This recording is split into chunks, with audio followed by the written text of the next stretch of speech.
today is, there's a war going on. All right. Amen. All right. There's a war going on. Amen. And a such topic would be, tell me, what did you put on this morning?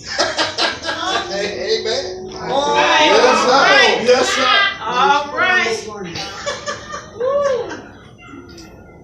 There is a war going on, as we know. Amen. And the devil doesn't play fair. Uh-huh. He never did. And how do we know that he's lying? Because he opens his mouth. Uh-huh. So therefore, you have to press on anyway. Amen. And this is what I'm doing because I was struck with, it wasn't food poisoning, but it was something. Uh-huh. I ate tuna. Uh-huh. And it knocked me out. Uh-huh. And I'm still weak. Blessed But Lord, I strengthen her, said, Jesus. yes, I said I'm going to go on anyway in God's name because he's the one who gave me the word and he's going to give me the strength. Amen. That's right. Blessed Lord. 2 Timothy, Blessed Jesus. 2nd chapter, 3rd verse is one of the subjects that I have when I said there is a war going on. The word says there to endure hardness as a good soldier. Uh-huh. Just that one verse. And when I think of a good soldier, I go back to, you can have your seats, you understand. I go back to one of my previous marriages. My husband was in the Marine Corps, and I don't know if anyone here had soldiers, ex-soldiers, military, but I used to go sometimes to sneak over to MCRD to see how they trained in boot camps. And I would see them, and I had pity on some of the boot camp recruits because it seemed like the drill sergeant would work them so hard. And me being a woman, I guess, having that sympathy for young men and for children, because some of these people were 18, 19 years old in Uncle Sam's Marine Corps. And the drill sergeant had no pity. No pity whatsoever. You sign on the dotted line, you put your life on the line. You belong to Uncle Sam. Amen. You are no longer your own. And I look at that because when we signed on the dotted line, when we came to the Lord and said, I give my life for you. I give my life to you, Lord. I will obey. I will do what you tell me to do. Yeah. That's when you lost. You're no longer your own. That's you right. With That's a right, price. Mother. That's right. And so many of us don't realize that. So when we sign on the dotted line and say we belong to God, but still we get mad when the pastor or the bishop or someone says, no, you can't wear that. No, there's a certain dress code that we have here. Amen. Or no, you're not going to come to church, say with purple, red, and blue hair. Things like that, you know, that maybe you could do on the outside when you were just a regular civilian. But now you're not. You belong to Uncle Sam. I went over there one particular time just to see how they drill, because whether you know it or not, that part of the MCRD was taboo for civilians. We weren't supposed to see what goes on. That was not for me to see. But my ex-husband let me see it. Because he would be complaining sometimes, and I said, oh, come on, it can't be that hard. But then when I saw it, and I saw this one young man, Caucasian man, on crutches. And he was marching just along with the rest of them, on crutches. So they put him at the back of the lines, I guess so he wouldn't interrupt with the cadence. But he still had to get out there and march. In the hot weather, on them crutches, he was hopping along. But he was keeping up though. He was doing it. And the drill sergeant did not care that you're on crutches, because you're going to keep up with the rest of them. You're not going to mess up his cadence. You're not going to make him look bad. Because he's responsible for you. That's right. This is what I look like sometimes. I think about this in church because dare someone to tell us there's a dress code. Dare someone to tell us that no, you can't do that here. We would get all bent out of shape, all offended, everything. But there, when you, first thing they do is make you one of the crowd. You do not bring your differences there. You have to blend in. That's You have to blend in. So when they say they'll give you a buzz cut, you're going to get a buzz cut. I don't care how pretty your hair used to be when you were in the world, but your hair is going to go. That's right. That's right. You don't come in there and say, oh no man, it took me 10 years to grow this. We don't care. Your hair is going to look like everybody else's hair. That's right. You're going to wear them fatigues. You're going to wear them camouflage uniforms. You're going to wear them steel-toed boots. That's right. You're going to wear everything everybody else has, because there is no hardness in the Marine Corps. That's right. In Uncle Sam's Army. You have to do it as a good soldier. And if you don't do what they say as a good soldier, that's considered mutiny or defiance. You can get written up for it. You can get on your paycheck page 12, which reflects any good thing or bad thing that you've done. They keep a record, just like the Lord is keeping a record of us. Oh, my There God. is a page 12 there. And they write everything down. You might not know they write it down, but they write it down. And if you keep on, going to be in subordination charges on you, and you can't go to the brig. My God. That's right. The Lord can put us in the brig, y'all. He can put us in the brig. We can keep on complaining and keep on arguing and everything, and the Lord said, look here, you know, I done warned you, warning comes before destruction. I done told you, I done warned you, you keep on, but who do you belong to? Do you belong to me? Or do you belong to yourself? You were bought with a price. I gave my life for you. I shed blood for you. The Lord can say, I gave my son, not only begotten son, for you. And here you dare to do this? There is no hardness.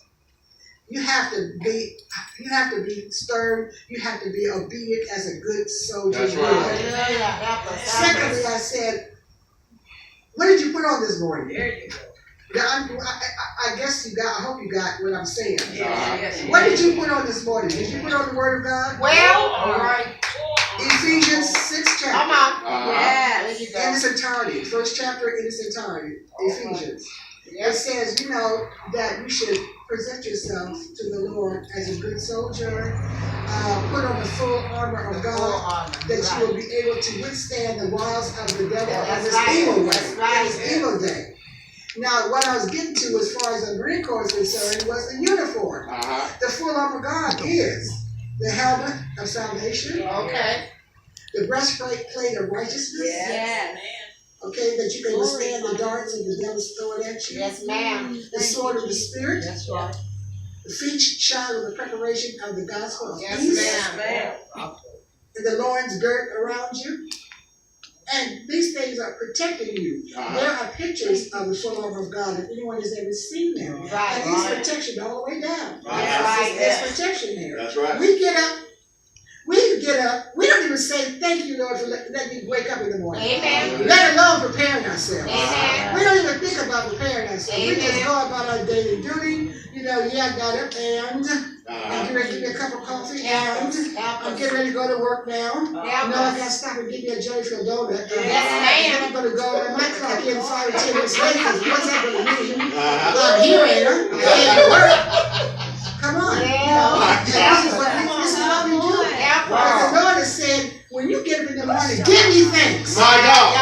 That's right. Before you get your cup of coffee, before you get your Jellyfield donut, give me thanks. I'm the one who kept you through the night. I'm the one who protected you from the wiles of the devil. I'm the one that gave you a way of escape. You know, it's very clear. The Bible is very clear, and it's the manual that we have in order to make it through this life. But we don't. You will read a manual as far as the VCR is concerned. You will read a manual as far as the computer is concerned. There are paperwork for everything that you get, how to work it, how to make it, do this, do that, A, B, C, and D, connect that with this one and everything. And we'll take the time to read that. But the Bible, which is our manual, basic intervention before leaving earth, we don't want to read that.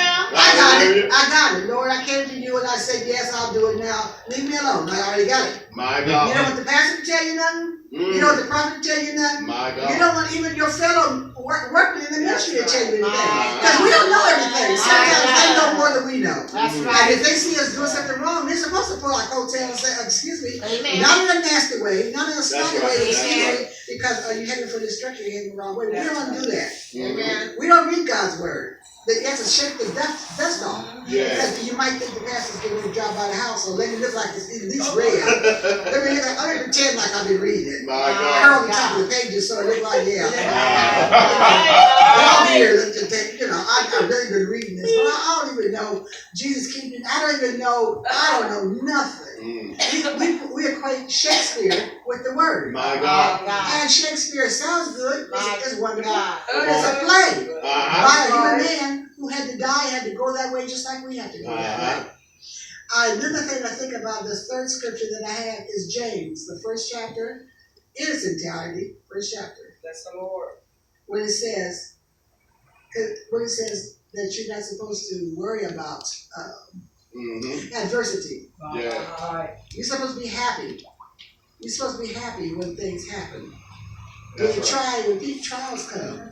You're not supposed to sit there and grump and complain, because trials come for everybody. Yeah. We're supposed to be considered it as a good soldier. It's a good thing sometimes when people are talking about you. Sometimes it's a good thing when you have to go through trials. Because if you never pushed and if you never talked about it, you never go through nothing, no cross, no crown. That's right. If the devil doesn't try you, sometimes you might want to consider whose side you're working on. You might want to consider, think about it. If all men speak good of you all the time, something's kind of wrong there. That's Wrong there. And what James is saying basically, and in the message, I really like, if you read the message of James' first chapter, the Message Bible, which I don't have up here, but if you read that, it tells you that you're supposed to like it when people talk about you, because this is the trying of your faith, and faith has to be tried. Anyone can say, Lord, Lord, I have faith, but it has to be tried. You see how strict, how good your faith really is. And we don't want to be tried. No. We don't want to be under no pressure. No. Faith has to be tried and be under pressure. That way, the Lord knows you can stand it. And it makes your faith mature, because if your faith is not mature, then really it's like a retard. My I God. hate to use that That's word, right. That's right. but That's right. it's not fully developed. Just like when you're pregnant, women know especially first, second, and third trimesters. You don't want to have the baby come in the first trimester. That's right. Because it's not viable. It's not going to live unless the Lord really comes in. You don't want the baby to come 2.5 trimesters either. I had that happen. I had a child was 6.5 months pregnant, weighed 1 pound 12 ounces. So I know this. So you don't want your faith to be not developed. You have to have your faith tried and be developed. So when you say, I have faith, and the Lord says, okay, where's your faith? If you say, I have faith, but there's no works, the Bible says that something's wrong. It's not true. You're telling a lie, in other words. But you have faith with works, not without works. So I'm saying to you, there's a war going on. We wrestle not against flesh and blood. That's right. This is the thing that really is important to me. This is the thing God's been working with me on. Going through trials and tribulations. When someone does to you, and I'm going to pick at people that I know are my friends and can take it. I always pick on Gordon. Gordon's the #1 target all the time. But I'm going to pick on you today. Thank you. I'm going to pick on Teresa. When Teresa talks about, she can take it. When Teresa talks about me, and Teresa says all manner of evil about me, I can't go up and just hit her. I can't box her. I can't trip her when she's passing by. I can say it was a mistake. No, I can't. But you know what? She offended me. She did something to me. She talked about my secrets, because me and her have this code. And there are things I told her that I didn't tell nobody else. So when I hear it again, I know it was Teresa. I already know. But I look at her face. I can't take it out on her, because the Bible says we wrestle not against flesh and blood. She's flesh and blood. We wrestle against the principalities and powers and rulers of high places, regions. That's the bad thing is I'm seeing her face though. So my mind ain't telling me it's not her. I'm saying you did it because I saw your face. That's good, bro. That's good. I can't separate her face from the spirit. That's right. There you go. There you go. So I see her, and I don't care what you tell me, I don't care what you tell me, Sandra. I'm seeing her. She did it. That's right. That's good. So the Bible tells us that people, I don't care whose face you saw on there. It wasn't them. It was the spirit that they allowed to come into their life. They allowed it. I know we all saw the movie Fallen, where you walk along and the spirits just jump on you, But majority of the time, you make yourself open and let these spirits rise up on you. And if you're really into the Lord, you know that you let yourself be you. My God, that's right. That's Then you right. turn around and say, I don't know about me because I've been saved 25 years. I wouldn't do that. I wouldn't do that. My God. And you so big and bad that you would not even apologize for what you did. Why are you picking up stuff off the floor? I didn't do nothing. What are you talking about? Oh, we turn around and say, well, just get over it. God forgave everybody, so you have to forgive me. Get over it. But that's not so. That's not so. But I'm glad that he put that in there. We wrestle not against flesh and blood. It makes it so much easier that I don't have to hate Teresa, because I can hate the thing that is working in her and pray for it, whatever the it or the demon is. But I can't just go up and just hit her because it's not my fault. That's right. Not my fight. When I lived in North Carolina, Raleigh, North Carolina, that's when I really began to know that there are regions and principalities. That's right, Mother. I didn't know that before. That's right. I didn't know that before. I came from Ohio to California. I got used to California. I went back south, not just because it's south, but because I saw all kinds of lesbianism. I'm sorry, but we're dead. And they were bold with it. Reason to tell you, they were bold with it. Yes. Openly. I've never seen so much stuff like that in my life. But we didn't see that here in San Diego. See, San Diego had the Bloods and the Crips. That's what I was used to. But different regions carry different devils. You have to watch that stuff. So whereas you weren't prepared for it, but you had to pray ahead of time, Lord, help me to deal with whatever I'm going to have to face. Because I don't know what's over there. I don't know what's over there. But we wrestle not against the flesh and blood, but against those principalities and those powers and the demons in high places. That means sometimes your local sheriff. That's right. That means your police officers. That's right. That means your judges. That's right. That means your pastors. That means your That's what it bishop. means. That means your prophets. That's That right. means your That's lady. what it means. That means your husband or your wife. That's right. They'll turn on you too. You see their face, so you want to kick them out of bed because they did it. But you have to pray for it because it's not our fight. It's not our struggle. It's the Lord's. And we have to turn around and say, Lord, you already told me this. So help me to deal with it. Help me to realize that it's not my battle. We have to choose our battles in this warfare. And sometimes we take on things that don't even belong to us. We take on problems that ain't even our problem. Because of lack of knowledge, or because someone comes and whispers to you, you know what so-and-so did, they did this to me. So you get mad at the person who ain't did nothing to you. You know, but you take on their battle. So pretty soon, because they don't like you, like them, then you don't like them because they don't like your best friend. So you're hardly even like this person. I used to have two friends, hated each other, but they liked me. So I was torn between them. If I talk to one of them, the other one would get mad. You know I don't like them. What you talking to them for? And that wasn't fair to me. And I would tell them I have room in my heart to love everybody. Why can't I talk to them? They didn't do nothing to me. But people see it that way because they're wrestling with that. Yes. I say, what did you put on this morning? My God. When you got ready to come to church this morning, was it just a way to do something? Was it just a ritual? Was you just doing it to show people that I'm a good person because I go to church? My God. Was it that? Was it a habit? It's something that Habit. Yes, most of the time it is a habit. Yeah. Because your neighbors see you, oh, Brother John is really a nice person because they go to church every Sunday. Yeah. They don't know what you're doing in their house. They don't know the meanness that's in your heart. They They don't know none of that. You Please. smile at them, you go to church, you bust that sidewalk, get in that car with that Bible, and you're ready. But you haven't opened the Bible.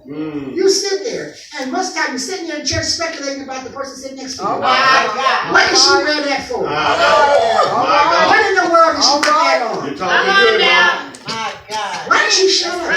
How about mine too much? Don't you know I don't want to hear that? It's the spread of my peace. My God.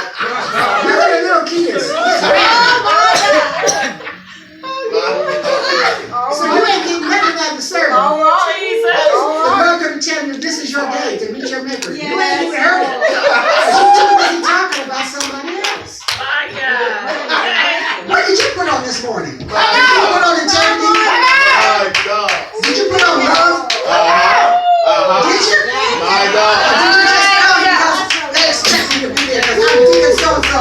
Or did you come because they better not sit in my seat? That's my seat right there. When I sit in my seat, who sat in my seat when I wasn't here? My God.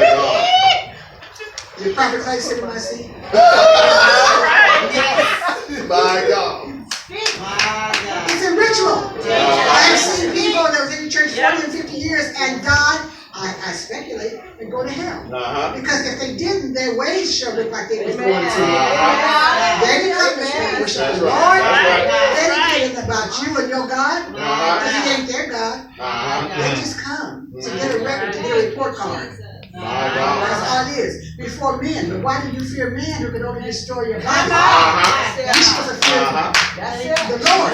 He can destroy body and soul. He's the only one, as I always say, has a place to take you to. He's the one that knows your inner heart. And that's what's important, your inner heart.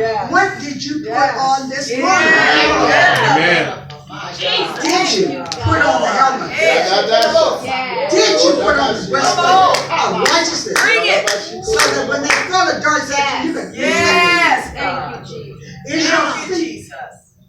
Is your feet covered with the preparation of peace which you have? My God. Is it? The Lord gives us things right there in the Bible that helps us to this way on to heaven. If we read the manual, we can make it. I find more things even now at my age that I never read before. Telling you the truth. And there was no excuse. I could have read them, but I was lazy. I just didn't read them. I just didn't read them. I trusted the minister to tell me. My God. Suppose he don't know the scripture. That's right.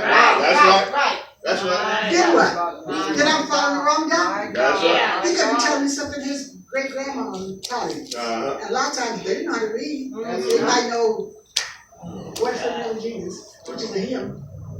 But it sounds good. And so he said, my grandmama told me I told you to take that off. See how well you listen? That's a lie. But it sounded good though. So now you're really staying home because you don't It listen. was emotionalism. It was emotionalism. That's right. Let's learn Thank the you difference for between further emotionalism and proving that truth. you don't listen. I can sing good and get people shouting if I had want to. But that's not going to save you. My God. That's a tune. That's That's a tune. What did you put on this morning? There's a war going on, whether you know it or not. My God. And if you want to win, you're going to have to put on the full armor of God. And you want to win this war, you must put on the full armor of God. So that you can stand the wiles of the devil. Because he ain't your friend. He ain't your friend. He can give you a lot of good things and stuff, make you happy over here, but then he's sitting there. He's a trickster. He's sitting right there waiting for you to get in trouble. Then he's going to tell me and laugh like That's that. right. You really did that? Yes, And you thinking, but you gave me this. My God. Just have to start about the snake. The snake out there in the cold, freezing. And you feel sorry for Mr. Snake. Mr. Snake is out there and he's so cold.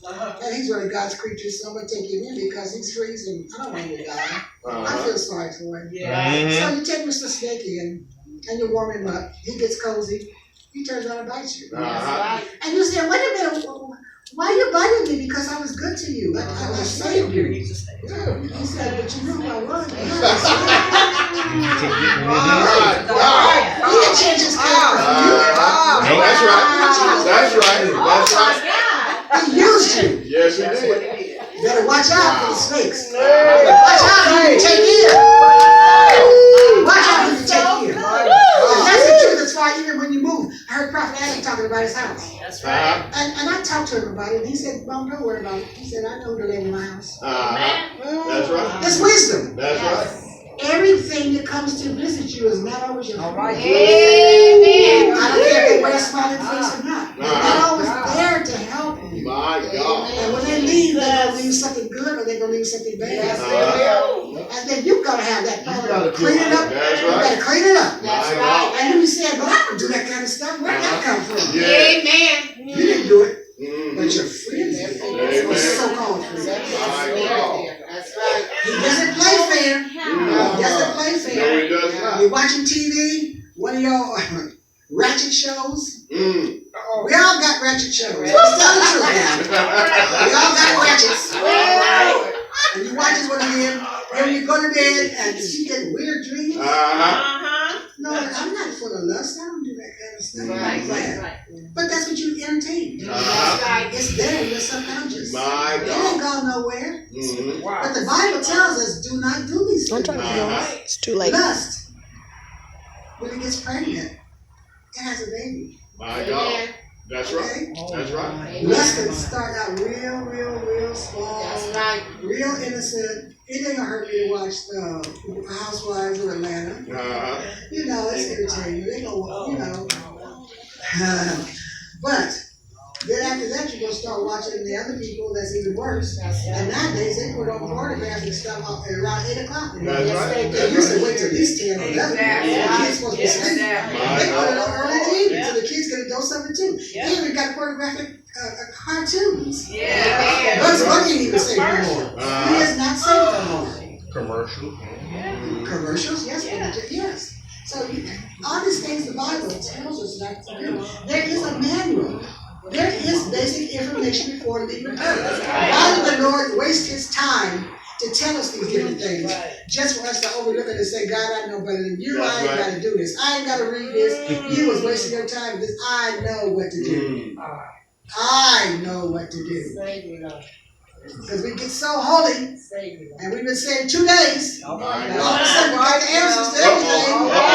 Everything. You can't tell me nothing. 2 days. You can't tell me nothing. Thank you. Because when the Lord filled me, he gave all of it to me. I ain't got to tell you. I ain't got to listen to you.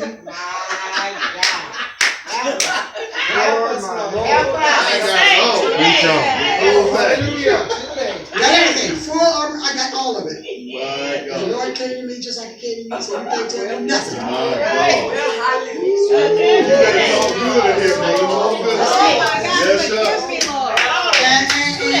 And what about the hood? What about the people, all the titles? I got the red robe and the blue sash. I got the white robe over here with stripes. I am Bishop Tutu. So therefore, do not bother me. I cannot speak to you because I'm busy.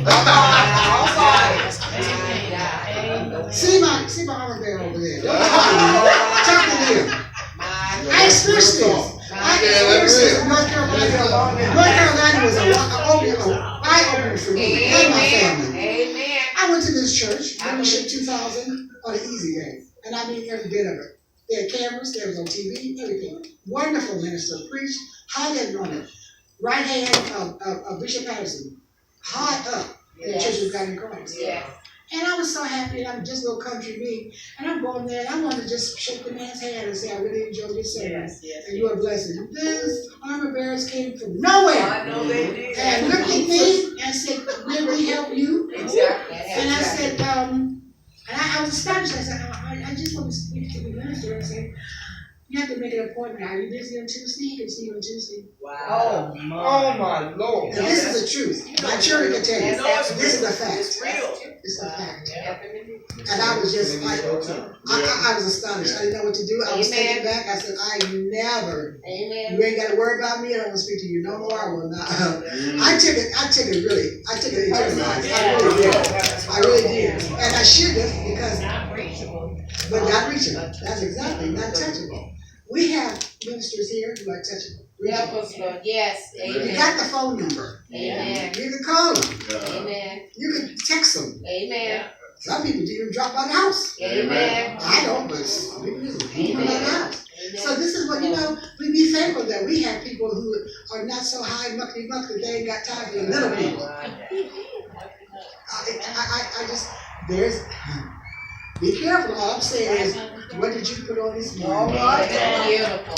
What did you put on this morning? Because there are a variety of things that you can adorn yourself with. All the gold and all the glitter and all the silver and all the diamonds and all the whatever. Cubic zirconiums. And all that stuff that you put on is not going to get you close, not even close to the Lord. Take that stuff off. Adorn yourself with oil. Put oil on yourself. Put oil on your mouth. I'm done. Lord, this tongue of mine. You know my tongue, Lord. You know I can be snippy. You know I can be mean. With this tongue. The Bible says no man can tame it. No man tame it. It's like a little rudder and a ship. But the rudder, as small as it is, can turn a whole ship. But even. That's right. The tongue cannot be managed. It cannot be tamed. Mhm. So I have to put oil in my mouth. Yes. Lord, help my eye gates that I will see stuff. Lord, help my ear gates that I might hear this stuff. Hallelujah.